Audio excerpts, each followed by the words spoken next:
প্রথমেই দেখে নেব আজকের 40টি তাজা সংবাদ। শুরুতেই শিরোনাম। রণংদেহী মেজাজে মমতা বন্দ্যোপাধ্যায়, সবাইকে নিয়ে লড়াই জারি থাকবে, ধর্ণা মঞ্চ থেকে দিলেন চূড়ান্ত নির্দেশ। 13 পাতার ফর্ম দেখে ঘাবড়ে গেছেন, অগ্নিকাণ্ড এড়াতে সরাসরি সুখবর দিলেন মন্ত্রী অগ্নিমিত্রা পাল। আইন হাতে তুলে নেবেন না, নবান্ন থেকে কঠোর বার্তা মুখ্যমন্ত্রী শুভেন্দু অধিকারীর। দল বাঁচাতে বিধানসভায় কুণাল অসীমা, ঘটে গেল বেনজির ঘটনা। আর কি বিরোধী দলের তকমা থাকবে তৃণমূলের? বিজেপিকে সরাবই, যেখানে জায়গা পাবো বসে যাব, ওয়াই চ্যানেল থেকে হুঙ্কার মমতার। বেশি লাফালে পাবলিক আবার পালিশ করে দেবে, কড়া রোদে তৃণমূল নেতাদের ঘরে থাকার পরামর্শ দিলীপ ঘোষের। বিজেপির লুম্পেনদের হুমকি ভয় পাবে না তৃণমূল, আমি লড়াই চালিয়ে যাব বললেন মমতা। খেলা তো সবে শুরু, এবার আমি বড় খেলা খেলব, বিজেপির বিরুদ্ধে হুঙ্কার মমতা বন্দ্যোপাধ্যায়ের। খেল খতম, ঘাসফুল হজম, বহিষ্কৃতদের আস্তানায় হাজির জাভেদ শিউলি। ক্ষমতা হারিয়ে এবার কি আড়াআড়ি ভাঙনের মুখে পিসি ভাইপোর দল? ভয়াবহ ট্রাক্টর দুর্ঘটনা, 6 জনের মৃত্যু, আহত 40 জন। জেলায় জেলায় কালবৈশাখীর তাণ্ডব, কলকাতায় ফের বজ্রবিদ্যুৎ সহ বৃষ্টির পূর্বাভাস। প্রিয় দর্শক, এতক্ষণ শুনছিলেন সংবাদ শিরোনাম। এবার আসছি বিস্তারিত খবরে। রণংদেহী মেজাজে মমতা বন্দ্যোপাধ্যায়, সবাইকে নিয়ে লড়াই জারি থাকবে, ধর্ণা মঞ্চ থেকে দিলেন চূড়ান্ত নির্দেশ। তৃণমূল কংগ্রেসের অন্দরে যখন বিধায়ক ভাঙন ও দল বিরোধী কার্যকলাপ নিয়ে রাজনৈতিক উত্তাপ তুঙ্গে, ঠিক তখনই বিরোধী শক্তির মোকাবিলায় রানী রাসমণি অ্যাভিনিউয়ে ধর্ণা কর্মসূচিতে বসলেন তৃণমূল সুপ্রিমো মমতা বন্দ্যোপাধ্যায়। মঙ্গলবার দুপুরে কড়া নিরাপত্তার মধ্যে দলের শীর্ষস্থানীয় নেতাদের নিয়ে তিনি পৌঁছন প্রতিবাদী সমাবেশে। এদিন সংবিধান হাতে নিয়ে আম্বেদকরের মূর্তিতে মাল্যদান এবং মহাত্মা গান্ধীর মূর্তিতে শ্রদ্ধা জানিয়ে মমতা বন্দ্যোপাধ্যায় তার ধর্ণা কর্মসূচি শুরু করেন। সমাবেশে উপস্থিত ছিলেন ফিরহাদ হাকিম, কুণাল ঘোষ, কল্যাণ বন্দ্যোপাধ্যায়, অসীমা পাত্র, দোলা সেন এবং মদন মিত্রের মতো দলের প্রথম সারির নেতারা। বস্তুত গত দুদিনে তৃণমূলের অন্দরে অস্থিরতা চরমে পৌঁছেছে। দল বিরোধী অনৈতিক কাজের অভিযোগে ঋতব্রত বন্দ্যোপাধ্যায় এবং সন্দীপন সাহা, এই দুই বিধায়ককে বহিষ্কার করেছে তৃণমূল। এই প্রেক্ষিতে দল ও সমর্থকদের মনোবল চাঙ্গা রাখতে তৃণমূলের পক্ষ থেকে একটি বিশেষ বিবৃতি প্রকাশ করা হয়। বিবৃতিতে স্পষ্ট বলা হয়, প্রতিবাদী সমাবেশে যারা যোগ দিচ্ছেন তাদের যদি পুলিশ বা প্রশাসন কোনো বাধা দেয়, তবে বিন্দুমাত্র বিচলিত না হয়ে ধর্মতলার ওয়াই চ্যানেলের পাদদেশে এসে সমবেত হতে হবে। ধর্ণা মঞ্চ থেকে সরাসরি আক্রমণ সারিয়েছেন তৃণমূল নেত্রী। ঋতব্রত বন্দ্যোপাধ্যায়ের নাম না করে এদিন ফেসবুক লাইভে তিনি বলেন, যারা মানুষের ভোটে জয়ী হয়ে গদ্দারি করছেন তারা ভয় পাচ্ছেন। আমি তাদের বলবো, ভয় না পেলে হয়তো 1 মাস জেলে থাকতে হবে, কিন্তু তারপর আপনি মুক্ত হয়ে যাবেন। তাই ক্ষণিকের প্রলোভনে বা অন্যের কথায় কোনো ভুল সিদ্ধান্ত নেবেন না। ঋতব্রতর প্রতি তীব্র বিষোদ্গার করে তিনি আরো বলেন, আগে সিপিএম করা এই নীতিহীন ব্যক্তিকে টিকিট দেওয়াটা আমার বড় ভুল ছিল। আজ আমি হাওড়ার মানুষের কাছে হাত জোর করে ক্ষমা চাইছি, কারণ যে ব্যক্তিকে আমরা দুবার জিতিয়েছিলাম সে আপনাদের সঙ্গে বিশ্বাসঘাতকতা করেছে। দলীয় ভাঙন ও পরবর্তী রাজনৈতিক রণকৌশল নিয়ে আজ মমতা বন্দ্যোপাধ্যায়ের এই বার্তা অত্যন্ত তাৎপর্যপূর্ণ। বিরোধী দলনেতা শুভেন্দু অধিকারী যখন তৃণমূলের অন্দরে দুর্নীতির অভিযোগে সরব এবং একের পর এক বিধায়ককে নিয়ে জল্পনা চলছে, ঠিক সেই সময় মমতার এই ধর্ণা ও পাল্টা হুঙ্কার তৃণমূলের রাজনৈতিক অস্তিত্ব রক্ষায় এক মরিয়া চেষ্টা বলেই মনে করছে বিশ্লেষকরা। 13 পাতার ফর্ম দেখে ঘাবড়ে গেছেন, অগ্নিকাণ্ড এড়াতে সরাসরি সুখবর দিলেন মন্ত্রী অগ্নিমিত্রা পাল। ভোটের প্রতিশ্রুতি অনুযায়ী রাজ্যে শুরু হয়েছে অন্নপূর্ণা যোজনা। এই প্রকল্পের আওতায় রাজ্যের যোগ্য মহিলারা প্রতি মাসে 3000 টাকা করে ভাতা পাবেন। তবে প্রকল্প চালুর পর থেকেই 13 পাতার দীর্ঘ ফর্ম ফিল আপ নিয়ে আবেদনকারীদের মধ্যে ব্যাপক দুশ্চিন্তা তৈরি হয়েছিল। এই বিভ্রান্তি কাটাতে এবার সরাসরি আশ্বাসের বাড়ি শোনালেন মন্ত্রী অগ্নিমিত্রা পাল ও মুখ্যমন্ত্রী শুভেন্দু অধিকারী। ফর্ম নিয়ে কি বললেন মন্ত্রী? 13 পাতার দীর্ঘ ফর্ম দেখে সাধারণ মানুষের আতঙ্ক দূর করতে মন্ত্রী অগ্নিমিত্রা পাল জানান, সবকটি ছক পূরণ করা বাধ্যতামূলক নয়। তিনি বলেন, ফর্মে যে তথ্যগুলো চাওয়া হয়েছে সেগুলো ভবিষ্যতে কেন্দ্রীয় সরকারের বিভিন্ন জনকল্যাণমূলক প্রকল্পের উপভোক্তা নির্বাচন করতে সাহায্য করবে, তাই এই তথ্য সংগ্রহ প্রয়োজনীয়। অর্থাৎ অন্নপূর্ণা যোজনার জন্য যতটুকু তথ্য একান্ত প্রয়োজন ততটুকু দিলেই চলবে বলে ইঙ্গিত দিয়েছেন তিনি। মুখ্যমন্ত্রীর বড় প্রতিশ্রুতি, বাড়িতেই আসবে সরকারি প্রতিনিধি। ফর্ম পূরণের ঝক্কি নিয়ে বিচলিত না হওয়ার পরামর্শ দিয়েছেন মুখ্যমন্ত্রী শুভেন্দু অধিকারী। তিনি স্পষ্ট জানিয়েছেন, ফর্ম পূরণ করতে আপনাদের কোথাও দৌড়তে হবে না, আমাদের প্রতিনিধিরাই আপনাদের বাড়িতে গিয়ে ফর্ম পূরণ করিয়ে দিয়ে আসবেন। কোনো ধরনের গুজবে কান না দেওয়ার আহ্বান জানিয়ে তিনি বলেন, যোগ্য প্রত্যেক উপভোক্তাই এই প্রকল্পের সুবিধা পাবেন।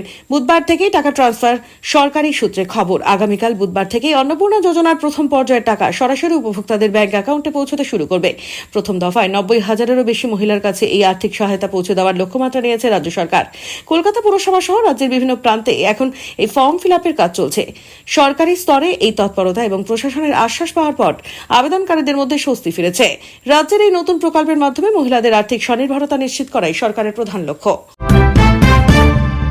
আইন হাতে তুলে নেবেন না, নবান্ন থেকে কঠোর বার্তা মুখ্যমন্ত্রী শুভেন্দু অধিকারী। রাজ্যে রাজনৈতিক পালাবদলের পর তৃণমূলের বিরুদ্ধে বিভিন্ন এলাকার সাধারণ মানুষের বিক্ষোভ এবং ক্ষোভ ক্রমশ তীব্র হচ্ছে।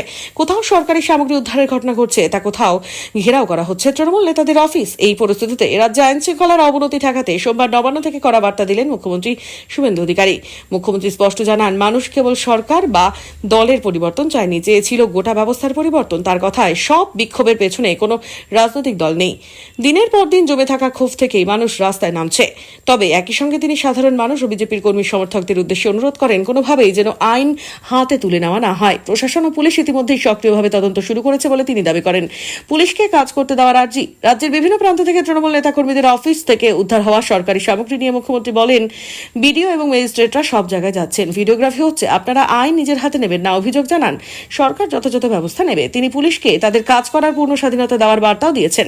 বিজেপি কর্মীদের সতর্ক করে মুখ্যমন্ত্রী বলেন, কোনো অসংলগ্ন ঘটনা যেন বিরোধীদের সস্তার প্রচারের হাতিয়ার না হয়ে ওঠে, সেদিকে নজর রাখতে হবে। ফলতা বিধানসভার উপনির্বাচনের প্রসঙ্গ টেনে তিনি তৃণমূলকে কটাক্ষ করে বলেন, যে দল কার্যত উঠে গেছে এবং উপনির্বাচনে চতুর্থ হয়েছে, তাদের লোকেদের বিরুদ্ধে মানুষ ক্ষোভে ফুঁসছে।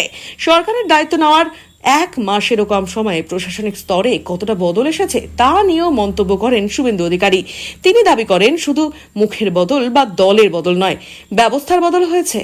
প্রশাসন, পুলিশ এবং সংবাদ মাধ্যম সব ক্ষেত্রে নতুন স্বচ্ছতা ও সক্রিয়তা সাধারণ মানুষ দেখতে পাচ্ছেন। রাজ্যে ভারতীয় ন্যায় সংহিতার নিয়ম মেনেই সরকার আইনের শাসন প্রতিষ্ঠা করতে বদ্ধপরিকর বলে এদিন নবান্ন থেকে বার্তা দিলেন মুখ্যমন্ত্রী। দল বাঁচাতে বিধানসভায় কুণাল অসীমা।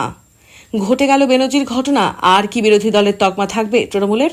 26-এর বিধানসভা নির্বাচনে ভরাডুবি তৃণমূলের। রাজ্যে পালাবদলের এক মাসের মধ্যেই ছন্নছাড়া দশা।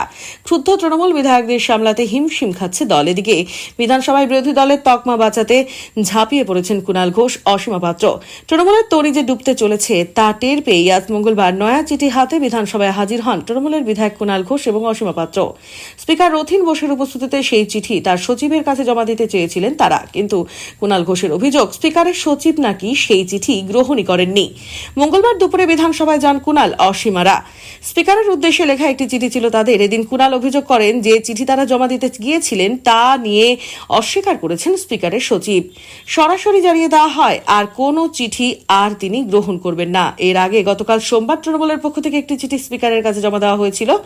সেই চিঠিটি স্পিকারের সচিব গ্রহণ করেন। এই চিঠি রিসিভ করার পরেই স্পিকারের সচিবকে নির্দেশ দেওয়া হয়, বিরোধী দলের কাছ থেকে কোনো চিঠি নিতে গ্রহণ করতে পারবেন না। নির্দেশ অনুযায়ী বিরোধী দলের চিঠি এদিন গ্রহণ করেননি সচিব।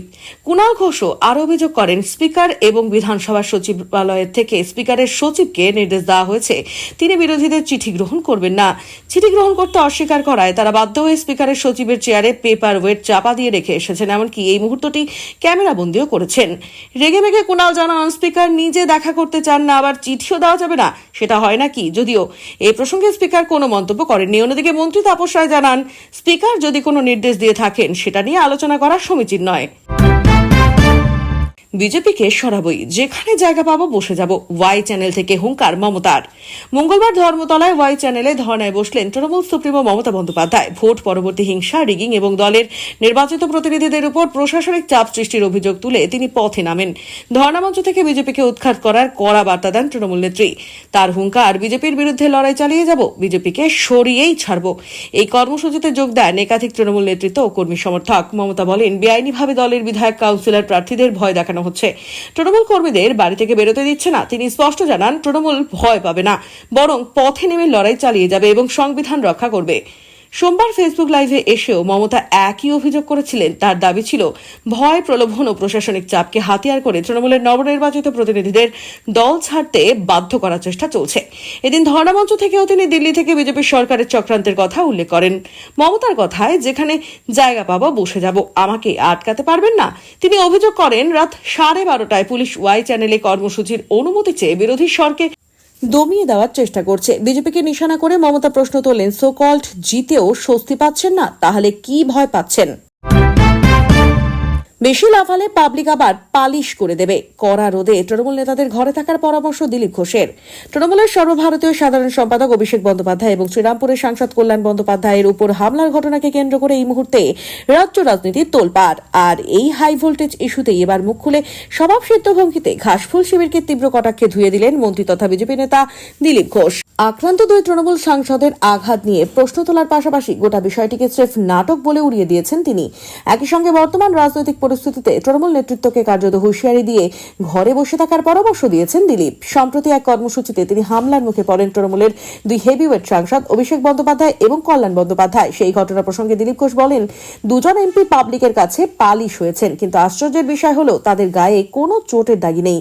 কল্যাণ বন্দ্যোপাধ্যায়ের নাম না করে তার সংসদীয় আচরণের অতীত টেনে বিজেপি নেতা কটাক্ষ করেন একজন সিনিয়র এমপি। তার নাটক করাটা তো পুরনো অভ্যাস। তার নাটক আমি এর আগে দেশের সংসদেও দেখেছি। তিনি সেদিন মাটিতে গড়াগড়ি খেয়ে নাটক করেছিলেন, আর এবার উনি বলছেন ওনার নাকি মাথা ফাটিয়ে দেওয়া হয়েছে। আসলে কেউ একটা চাটি মেরেছে মাত্র। অবস্থা এমন হয়েছিল যে উনি রুমাল দিয়ে ডলেও মাথা থেকে রক্ত বের করতে পারলেন না। রাজ্যে ক্ষমতা বদলের পর তৃণমূল আন্দোলন করার হুঁশিয়ারিকেও তীব্র ভাষায় আক্রমণ করেন দিলীপ ঘোষ। দলীয় কর্মীদের উদ্দেশ্যে করা বার্তা দিয়ে তিনি জানান, এতদিন আপনারা ক্ষমতায় ছিলেন, যা ইচ্ছে তাই করেছেন, এখন একটু সুস্থ স্বাভাবিকভাবে থাকুন। মানুষ দেখতে পাচ্ছে যে নতুন সরকার কাজ করছে, তাদের কাজ করতে দিন। তৃণমূলের ব্লক স্তরে আন্দোলনের ডাককে কটাক্ষ করে প্রবীণ এই বিজেপি নেতা বলেন, এখন বলছেন থানায় থানায় ব্লকে ব্লকে আন্দোলন করবেন। দেখতে পাচ্ছেন তো চারিদিকে কি হচ্ছে। বেশি লাফালাফি করলে পাবলিক আবার পালিশ করে দেবে। কি দরকার আছে এসব করার? শান্তিতে ঘরে থাকুন। এই কড়া রোদে কেন শুধু শুধু বাইরে বেড়াতে যাচ্ছেন? সবশেষে ডিম ছোড়ার সংস্কৃতি নিয়ে আন্দোলনকারীদেরও একটি চটজলদি পরামর্শ দিয়ে দিলীপ বলেন, আমরা তো আগেই বলেছি এমনিতেই ডিমের দাম বেড়ে যাচ্ছে, তাই বলছি ওভাবে ডিম ছুঁড়ে ডিম নষ্ট করবেন না। এগুলো নিজের খান, শরীরের কাজে দেবে। এইসব ফালতু লোককে শুধু শুধু ডিম খাওয়াচ্ছেন কেন? বিজেপির লুম্পেনদের হুমকি ভয় পাবে না তৃণমূল, আমি লড়াই চালিয়ে যাব, মমতা। এদিন মঞ্চে জনসমাগম তুলনামূলক কম হলেও দলের বসিয়ার নেতাদের পাশে নিয়ে তিনি বিজেপি নেতৃত্বের বিরুদ্ধে সুর চড়ান। এদিন মঞ্চে জনসমাগম তুলনামূলক কম হলেও দলের বসিয়ার নেতাদের পাশে নিয়ে তিনি বিজেপি নেতৃত্বের বিরুদ্ধে সুর চড়ান। মমতা বন্দ্যোপাধ্যায় অভিযোগ করেন, বিজেপির একাংশ নেতা ও কর্মীরা তাকে ব্যক্তিগতভাবে আক্রমণ করছেন এবং তার বাড়ির সামনে দাঁড়িয়ে অশালীন মন্তব্য করছেন। তিনি ক্ষোভ প্রকাশ করে বলেন, জ্যোতি বসু বা বুদ্ধ ভট্টাচার্যরা ক্ষমতা হারানোর পর তাদের উপর কখনোই এমন আক্রমণ বা কটূক্তি করা হয়নি। বিজেপিকে উদ্দেশ্য করে তৃণমূল নেত্রী স্পষ্ট ভাষায় জানান, লুম্পেনদের হুমকি দিয়ে তাকে স্তব্ধ করা যাবে না। তিনি পাল্টা হুঁশিয়ারি দিয়ে বলেন, বিজেপিকে ক্ষমতাচ্যুত না করা পর্যন্ত তার লড়াই থামবে না। ধর্ণা মঞ্চ থেকে মমতা দাবি করেন, ভোটের ফল ঘোষণার পর থেকে রাজ্যে প্রায় 10,000 তৃণমূল কর্মী আক্রান্ত হয়েছেন এবং বহু দলীয় কার্যালয় দখল ও ভাঙচুর করা হয়েছে। পাশাপাশি কেন্দ্রীয় সংস্থাগুলির নিরাপত্তা নিয়েও তিনি প্রশ্ন তোলেন। মমতার অভিযোগ, আগে ছোটখাটো ঘটনায় কেন্দ্রীয় কমিশন বা তদন্তকারী সংস্থাগুলো তৎপর হলেও বর্তমানে বিজেপির অত্যাচারে গোটা রাজ্য কার্যত জেলখানায় পরিণত হয়েছে। তিনি আরো দাবি করেন, দলের বিধায়ক ও কাউন্সিলরদের ভয় দেখানো হচ্ছে এবং বলপূর্বক তৃণমূল ছাড়ার চাপ দেওয়া হচ্ছে। তারা দল ছেড়ে গেছেন যারা তাদের গদ্দার আখ্যা দিয়ে। মমতা বলেন, বিজেপির কেন্দ্রীয় নেতৃত্ব বিশ্বাসঘাতকদের মদত দিয়ে তৃণমূলকে দুর্বল করার চেষ্টা করছে, তবে তিনি এই ষড়যন্ত্র সফল হতে দেবেন না। পুলিশি বাধা উপেক্ষা করে নিজের আন্দোলনের পথ তিনি নিজেই তৈরি করে নেবেন বলে এদিন ঘোষণা করেন মমতা বন্দ্যোপাধ্যায়। খেলা তো সবে শুরু, এবার আমি বড় খেলা খেলবো। বিজেপির বিরুদ্ধে হুঙ্কার মমতা বন্দ্যোপাধ্যায়ের। খেলা হয়েছে, সময় মতো বড় খেলা হবে।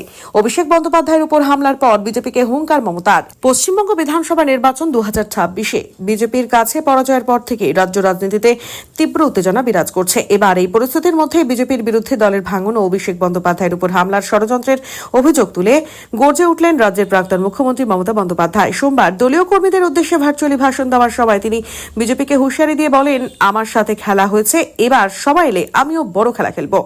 মমতা বন্দ্যোপাধ্যায় অভিযোগ করেন যে বিজেপি ভয় দেখিয়ে তৃণমূলের বিধায়কদের দল ত্যাগ করানোর চেষ্টা করছে। তিনি বলেন, আজ তোমাদের ভালো সময় চলছে বলে এসব করছো, তবে মনে রেখো আমি এর চেয়ে বড় খেলা খেলবো। এছাড়া মঙ্গলবার কলকাতায় নির্ধারিত প্রতিবাদ কর্মসূচিতে পুলিশের অনুমতি না মেলা এবং রানী রাসমণি রোডে মঞ্চ তৈরির সরঞ্জাম সরিয়ে দেওয়ার ঘটনায় তিনি পুলিশি নিরপেক্ষতা নিয়ে তীব্র প্রশ্ন তোলেন। মমতা বলেন, পুলিশের কাজ জনগণকে রক্ষা করা, অথচ তারা বিধায়কদের ভয় দেখাচ্ছে। এমনকি আমার নিরাপত্তাও সরিয়ে নেওয়া হয়েছে। গত 30 মে দক্ষিণ 24 পরগনা পরগনার সোনারপুরে অভিষেক বন্দ্যোপাধ্যায়ের উপর হামলার ঘটনাটি যে পূর্ব পরিকল্পিত ছিল তা নিয়ে সরব হয়েছেন মমতা। তিনি দাবি করেন পুলিশের মদতে বিজেপি কর্মীরাই এই হামলার সাথে যুক্ত। তিনি অভিযোগ করেন অভিষেকের উপর হামলার সময় আসল দোষীদের গ্রেপ্তার না করে উল্টো নির্দোষদের ধরা হয়েছে। আমার কাছে প্রমাণ আছে, বিজেপির লোকেরা বাইরে থেকে লোক এনে এই হামলা চালিয়েছে, এমনকি অভিষেককে হত্যার চেষ্টা করা হয়েছে বলেও তিনি দাবি করেন।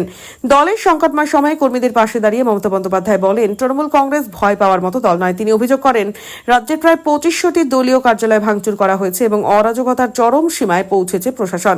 তিনি বলেন পরিস্থিতি এতটাই খারাপ যে তা ভাষায় প্রকাশ করা যায় না। সবশেষে বিজেপি নেতৃত্বকে সতর্ক করে তিনি বলেন ভয় দেখিয়ে বা ঘুষ দিয়ে তৃণমূলকে ভাঙা সম্ভব নয়, বরং এই প্রতিকূল পরিস্থিতির মধ্যেই দল আরও শক্তিশালী হয়ে উঠবে।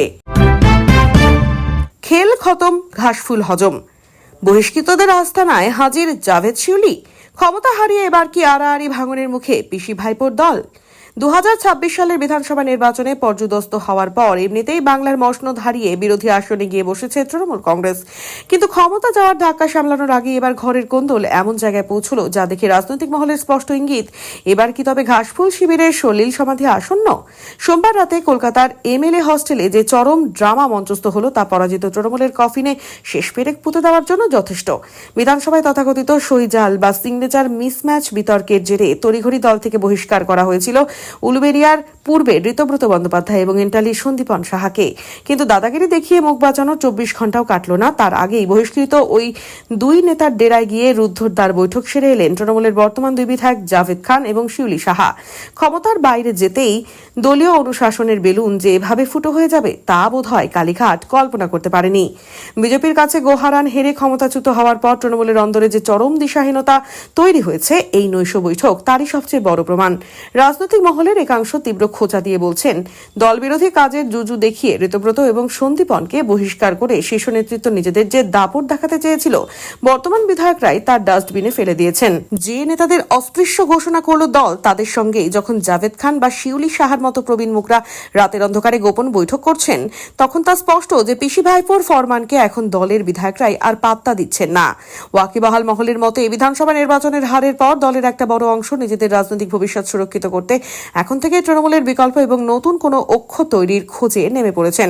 আইনি ও প্রযুক্তিগত দিক থেকে তৃণমূল এই দুজনকে বহিষ্কারের চিঠি ধরালেও কারিগরি দিক থেকে ঋতব্রত বন্দ্যোপাধ্যায় এবং সন্দীপন সাহা এখনও বিধানসভার সদস্য, ফলে আইনগতভাবে তাদের অবস্থান সম্পূর্ণ সুরক্ষিত। এই আইনি রক্ষা কবচকে ঢাল করেই বহিষ্কৃত বিধায়ক সন্দীপন সাহা সংবাদ মাধ্যমের সামনে কার্যত বোমা ফাটিয়ে বলেছেন যেখানে অনৈতিক কাজ হচ্ছে সেখানে কথা বলার কোনো জায়গা নেই। এই একটি মন্তব্যই প্রমাণ করার জন্য যথেষ্ট যে পরাজিত ঘাসফুল শিবিরের অন্দরে গণতন্ত্রের নামে আসলে কি চলে। আইনজীবীদের একাংশের মতে এই আইনি ফাঁকফোকরের সুবিধা নিয়েই অসন্তুষ্ট বিধায়করা একজোট হচ্ছেন, যার জেরে আইনি বা সাংবিধানিক কোনো পদক্ষেপ করার ক্ষমতা আপাতত তৃণমূলের হাতছাড়া। ভয়াবহ ট্রাক্টর দুর্ঘটনা, 6 জনের মৃত্যু, আহত 40 জন। মধ্যপ্রদেশে ভয়াবহ ট্রাক্টর দুর্ঘটনা, মৃত বেড়ে 6। মধ্যপ্রদেশের অনুপপুর জেলায় এক মর্মান্তিক সড়ক দুর্ঘটনায় অন্তত 6 জনের মৃত্যু হয়েছে এবং আহত হয়েছেন আরও 40 জন। শুক্রবার সন্ধ্যায় জেলার পদমেনিয়া গ্রাম থেকে প্রায় 50 জনের বেশি গ্রামবাসী একটি ট্রাক্টরে করে বিজৌরা গ্রামে একটি ধর্মীয় অনুষ্ঠানে যোগ দিতে যাচ্ছিলেন। করণপত্তর থানা এলাকায় বিজৌরা গ্রামের কাছে পৌঁছলে চালক নিয়ন্ত্রণ হারিয়ে ফেললে ট্রাক্টরটি উল্টে গিয়ে এই বিপত্তি ঘটে। দুর্ঘটনার পরপরই স্থানীয়রা ঘটনাস্থলে ছুটে এসে উদ্ধার কাজ শুরু করেন। এই ঘটনায় ঘটনাস্থলে 2 জন প্রাণ হারান এবং হাসপাতালে চিকিৎসাধীন অবস্থায় আরও 4 জনের মৃত্যু হয়।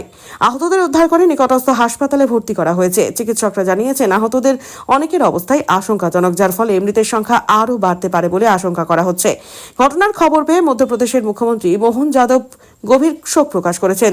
তিনি নিহতদের পরিবারের প্রতি সমবেদনা জানিয়ে প্রতিটি পরিবারকে 4 লক্ষ টাকা করে সরকারি ক্ষতিপূরণের ঘোষণা দিয়েছেন। দুর্ঘটনার কারণ হিসেবে চালকের নিয়ন্ত্রণ হারানোকে চিহ্নিত করা হয়েছে। যাতায়াতের জন্য অযোগ্য ও অনিরাপদ যানের ব্যবহার এবং ধারণ ক্ষমতার অতিরিক্ত যাত্রী বহনের ফলেই এই ধরনের প্রাণঘাতী দুর্ঘটনা ঘটেছে বলে মনে করছেন সেখানকার স্থানীয় প্রশাসন। আহতদের সুচিকিৎসা নিশ্চিত করতে জেলা প্রশাসনকে নির্দেশ দেওয়া হয়েছে। জেলায় জেলায় কালবৈশাখীর তাণ্ডব, কলকাতায় ফের বজ্রবিদ্যুৎ সহ বৃষ্টির পূর্বাভাস। তীব্র দাবদাহের পর অবশেষে স্বস্তির বৃষ্টিতে ভিজেছে রাজ্য। শুক্রবারের পর শনিবারও রাজ্যের একাধিক জেলায় ঝড় বৃষ্টি হয়েছে।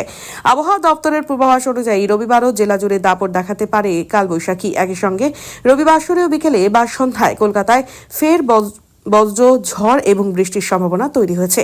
তবে এই দুর্যোগপূর্ণ আবহাওয়া ইতিমধ্যেই রাজ্যের 7 জনের মৃত্যু হয়েছে, যার জেরে প্রশাসনের পক্ষ থেকে সতর্কবার্তা জারি করা হয়েছে।